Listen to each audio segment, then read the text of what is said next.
Okay. तो इस video में हम लोग करने वाले हैं math class 8 R S Agarwal book से एक्सरसाइज 1A का क्वेश्चन नंबर 5। क्वेश्चन नंबर 5 में कुछ खास नहीं है। इसमें हमें कहा गया है कि कौन ग्रेटर है, ये हमें बताना है। Which of the two rational numbers is greater in the given pairs. ये जो दो दो का पेयर दिया गया है, एक एक दो रेशनल नंबर तुम्हें देखने को मिलेगा। उसमें से हमें बताना है कि बड़ा कौन है। ये नहीं बताना है कि कौन छोटा कौन बड़ा है। हमें केवल केवल बताना है कि बड़ा कौन है। तो सिंपल सा क्वेश्चन है और ज़्यादा कुछ करने की ज़रूरत नहीं है। देखो यहाँ पे ये जो पहला क्वेश्चन है, अगर तुम थोड़ा सा भी दिमाग नहीं लगाओगे कोई भी दिक्कत नहीं है। तुम सीधा देखो यहाँ पे, ये जो वैल्यू है तुम्हारा 0 और ये 3/8, ये हमसे पूछा जा रहा है कि इन दोनों में ग्रेटर कौन है। तो जाहिर सी बात है, तुम अगर इंटीजर जानते होगे तो निगेटिव, 0 और पॉजिटिव। ये 0 जो है ओरिजिन है, 0 सबसे छोटा वैल्यू है अगर तुम पॉजिटिव के साथ देखोगे तब। और इंटीजर के रूप में देखोगे तो निगेटिव सबसे छोटा वैल्यू है, ठीक है। तो यहाँ पे जो है 0 और ये वैल्यू हमारा पॉजिटिव है। तो 0 से ऑलवेज जब राइट हम लोग साइड मूव करते हैं तो वो सभी वैल्यू जो है 0 से बड़ा वैल्यू होता है। तो इस केस में जो है तुम डायरेक्ट देख सकते हो कि ये 3/8 जो है, वैसे तो इसे सॉल्व करोगे तो 0 पॉइंट समथिंग आएगा, लेकिन 0 पॉइंट समथिंग आएगा यही बात दिखाएगा कि ये जो वैल्यू है 3/8 ये 0 से बड़ा है, ठीक है। तो इस तरीके से भी कर सकते हो। या फिर दूसरा जो तरीका होता है वो क्रॉस मल्टीप्लिकेशन का होता है, जो बाकी सब में तुम्हें देखने को मिलेगा। क्रॉस मल्टीप्लिकेशन में हम लोग कैसे बताएंगे, ये 3/8 है और ये 0 है। अब देखो 0 तो हमारा एक रेशनल नंबर है, तो इसे हम लोग इस तरीके से p/q का फॉर्म दे सकते हैं, यानी 0/1 लिख सकते हैं। अब देखो यहाँ पे जो है, अब क्रॉस मल्टीप्लाई करा दो और जो भी वैल्यू जो है आएगा, जैसे कि यहाँ से 3 × 1 किए तो 3 × 1 को लेफ्ट हैंड साइड में लिखिए। 0 × 8 किए तो ये वैल्यू जो है राइट हैंड साइड में लिखिए। जो भी वैल्यू आया वो हम लोग इधर और ये वैल्यू इधर लिखेंगे। अब देखो ये जो भी वैल्यू आया ये इसको दर्शाएगा और ये जितना भी आया ये इसको दर्शाएगा। तो अगर ये केस ये जो है इससे बड़ा होगा तो इस तरीके का साइन हम लोग लगाते हैं। ये ग्रेटर को दर्शाता है कि ये जो वैल्यू जिस तरफ मुंह खुला हुआ है वो नंबर जो है ग्रेटर होगा, ठीक है। तो इस केस में 3 ग्रेटर है, तो एक्चुअल में जो है हम लोग कह सकते हैं कि 3/8 जो है 0 से बड़ा होगा। क्वेश्चन जो रहेगा और वहाँ पे हम लोग इस तरीके का साइन दे देंगे और वही हमारा हो जाएगा आंसर, ठीक है। तो हम लोगों ने ये क्रॉस मल्टीप्लिकेशन से भी देख लिया। पहला का आंसर जो है हमारा 3/8 आ रहा है, तो तुम 3/8 भी लिख सकते हो या फिर 3 इस तरीके से साइन दे सकते हो। दोनों तरीके से सही है। 3/8 इज ग्रेटर देन 0 लिख सकते हो, या फिर इतना ही पर छोड़ सकते हो कि 3/8 जो है ये ग्रेटर है, इस तरीके से, ठीक है। अब देखो यहाँ पे सेकेंड में अगर तुम देखोगे तो यहाँ पे ये वैल्यू जो है ये एक निगेटिव नंबर है। कितना भी हो उससे अभी हमें कोई मतलब नहीं है, लेकिन ये जो वैल्यू तुम्हें 0 देखने को मिल रहा है और निगेटिव जो वैल्यू देखने को मिल रहा है, इसमें हमें बताना है कि ग्रेटर कौन है। तो मैंने अभी तुम्हें बताया कि अगर तुम इंटीजर जानते हो तो तुम्हें इस तरीके का ग्राफ देखने को मिलेगा। इधर जाओगे तो निगेटिव, इधर जाओगे तो पॉजिटिव, ये तुम्हारा ओरिजिन है। तो अगर 0 और निगेटिव नंबर का केस रहेगा तो ऑलवेज जितना भी कितना भी बड़ा या कितना भी छोटा निगेटिव नंबर दे दे उसमें ग्रेटर पूछे तो 0 होगा। अगर 0 और पॉजिटिव नंबर के बीच में रिलेशन दे दे और कहेगा कि कौन बड़ा होगा, तो चाहे कितना भी छोटा पॉजिटिव नंबर लोगे तो वो ऑलवेज 0 से बड़ा होगा। तो इस तरीके से जो है पॉजिटिव इस केस में बड़ा होता है और हमें यहाँ पे निगेटिव और 0 का केस दिया है। तो निगेटिव से हम लोग राइट जब बढ़ते हैं तो ये हमारा पॉजिटिव बड़ा वैल्यू बनता है। जैसे माइनस में अगर 10 लोगे और माइनस में 2 लोगे तो -2 बड़ा होगा, ठीक है, और -10 जो है वो छोटा होगा। भले ही तुम्हें 10 जो है जब बड़ा वैल्यू लग रहा होगा, लेकिन केवल माइनस लगने से ये इसका साइन जो है वो चेंज होने से ये वैल्यू जो है चेंज हो जाएगा।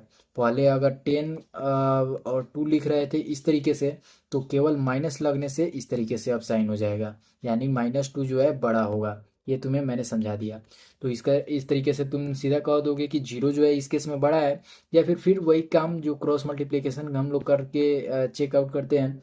तो इस केस में जो है हम लोग क्या करेंगे कि -2/9 दिया है और 0 दिया है, तो इस केस में हम लोग माइनस में -2 × 1 मल्टीप्लाई किए और 0 × 9 किए तो ये हमारा माइनस में 2 और ये आया हमारा 0। तो इस केस में बड़ा कौन दिख रहा है? 0। तो इसके ये जो वैल्यू है ये हमारा इसको दर्शाएगा। तो इस तरीके से हम लोग दर्शा दिए और अंत में जो है हम लोग इस तरीके से 0 लिख देंगे आंसर कि ये 0 जो है बड़ा है। थर्ड में भी सेम केस, अगर हम लोग इसे देखें 3/-4 दिया है और यहाँ पे 1/4 दिया है, हमें बताना है कि वैल्यू जो है कौन बड़ा है। तुम सीधा देख सकते हो नेगेटिव, 0, पॉजिटिव देख के। अब निगेटिव चाहे कितना भी बड़ा वैल्यू दे दे या कितना भी छोटा वैल्यू दे दे, अगर उसका रिलेशन दे दे पॉजिटिव के साथ तो ऑलवेज जो है पॉजिटिव बड़ा होगा। जैसे जैसे राइट की तरफ बढ़ते हैं वो वैल्यू जो है बढ़ता है, ठीक है। तो ये हमारा ग्रेटर वैल्यू है। एक बार चेक भी कर लेते हैं। हम लोग यहाँ से क्रॉस मल्टीप्लाई किए, यहाँ से क्रॉस मल्टीप्लाई किए, ये हमारा -3 इंटू में 4 हो गया और ये हमारा 1 इंटू में 4 हो गया। ये वैल्यू हमारा -12 और ये हमारा 4 दिखा रहा है। ये -12 तुम्हें अभी फिलहाल दिख रहा होगा कि 4 से ज़्यादा बड़ा है, लेकिन केवल माइनस लगने से जो है ये वैल्यू जो है घट जाए, मतलब कम हो जाएगा और ये 4 केवल पॉजिटिव वैल्यू बताने से ये वैल्यू बता देगा कि ये ज़्यादा है। तो इस केस में ये जो दर्शा रहा है ये हमारा 1/4 को दर्शा रहा है। तो यहाँ पे हम लोग लिख देंगे कि 1/4 जो है वो ग्रेटर होगा। इस तरीके से आंसर हो गया। समझ में आया? अब देखो 4 नंबर में है वो हमारा बहुत ही आसान है। देखो ये वैल्यू और ये वैल्यू तुम्हें देखने को क्या मिल रहा है कि दोनों का डिनोमिनेटर जो है सेम है, यानी 7 है। अब हमें केवल इसमें बताना है ग्रेटर कौन है, तो केवल हमें देखना होगा न्यूमरेटर में माइनस लगने के कारण छोटा वैल्यू कौन है। यहाँ पे -4 जो है और -5 जो है, अगर तुम इस तरीके से दिया रहता 5 और 4 तो डायरेक्ट कह देते कि 5 बड़ा है। लेकिन मैंने अभी जिस तरीके से समझाया है कि निगेटिव नंबर लगने से, केवल माइनस का साइन लगने से जो छोटा वैल्यू रहता है वो बड़ा वैल्यू बन जाता है और जो बड़ा वैल्यू रहता है वो छोटा वैल्यू बन जाता है। तो इस केस में जो है -4 जो है -5 से बड़ा वैल्यू होगा। डिनोमिनेटर सेम हो गया तो इसमें हमें ज़्यादा कुछ करने की ज़रूरत नहीं पड़ेगी, केवल न्यूमरेटर को हमें चेक करना है कि कौन बड़ा है। तो -5 और -4 में जो है -4 बड़ा है। तो इस तरीके से ये वाला वैल्यू जो है तुम्हारा दर्शा रहा है इसको। तो तुम इस तरीके से सीधा लिख सकते हो कि -4/7 जो है बड़ा है। ठीक है, इसमें ज़्यादा कुछ करने की ज़रूरत नहीं है। या फिर तुम क्रॉस मल्टीप्लाई ऊपर से सभी में करते आए हो तो इसमें भी करके देख लो। माइनस में जो है 35 ये वैल्यू बन जाएगा इधर वाला और ये माइनस में 28 बन जाएगा। बहुत बच्चे कंफ्यूज हो गए होंगे कि कैसे हुआ है। तो -5 इंटू में जब 7 क्रॉस मल्टीप्लाई करोगे और इधर -4 इंटू में 7 जब क्रॉस मल्टीप्लाई करोगे तो वो वैल्यू हमें यहाँ इतना इतना मिलेगा। अब देखो 35 तुम्हें बड़ा वैल्यू लग रहा होगा, लेकिन निगेटिव केवल लग जाने से साइन घूम जाएगा। पहले 35 और 28 अगर देखते तो इस तरीके से साइन घूमता, लेकिन 35 निगेटिव होने से और 28 निगेटिव होने से ये साइन इधर घूम गया है। समझ में आ गया? तो इस तरीके से ये वैल्यू जो है तुम्हारा ये इसको दर्शा रहा है, यानी हम लोग सीधा लिखेंगे कि -4/7 ग्रेटर है। ये आंसर हो गया। 5 नंबर में देखो क्या लिखेंगे। यहाँ से हम लोग जो है क्रॉस मल्टीप्लाई कर लेते हैं। तो ये हमारा 8 हो गया, ये हमारा 9 हो गया। 9 इधर दर्शा रहा है तो 9 बड़ा है तो 3/4 हमारा इस केस में बड़ा होगा। तो सीधा 3/4 लिख दो। इस केस में जो है हम लोग देख रहे हैं कि माइनस में हाफ है, माइनस में 1/2 है और माइनस में 1 है। अगर हम लोग इसे 1 डिनोमिनेटर में लिख देंगे तो कोई फ़र्क नहीं पड़ेगा। सिंपल अगर हम लोग क्रॉस मल्टीप्लाई कर दें तो ये वैल्यू माइनस में 1 इधर देखने को मिलेगा और -2 इधर देखने को मिलेगा। जैसा मैंने तुम्हें बताया कि माइनस में जो है अगर छोटा वैल्यू रहेगा तो वो बड़ा वैल्यू बनेगा।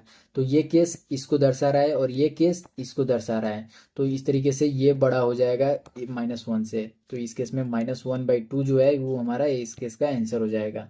तो इस तरीके से तुमने देखा मैथ क्लास 8 का जो एक्सरसाइज 1A का 5 नंबर है उसका सॉल्यूशन। अगला वीडियो जो है 6 नंबर पे होने वाला है, जिसका लिंक तुम्हें डिस्क्रिप्शन में देखने को मिल जाएगा। और इसी के साथ इस वीडियो को ख़त्म करते हैं। वीडियो को लाइक करना, अपने दोस्तों के बीच में शेयर करना। मिलते हैं अगली वीडियो के साथ, तब तक के लिए बाय।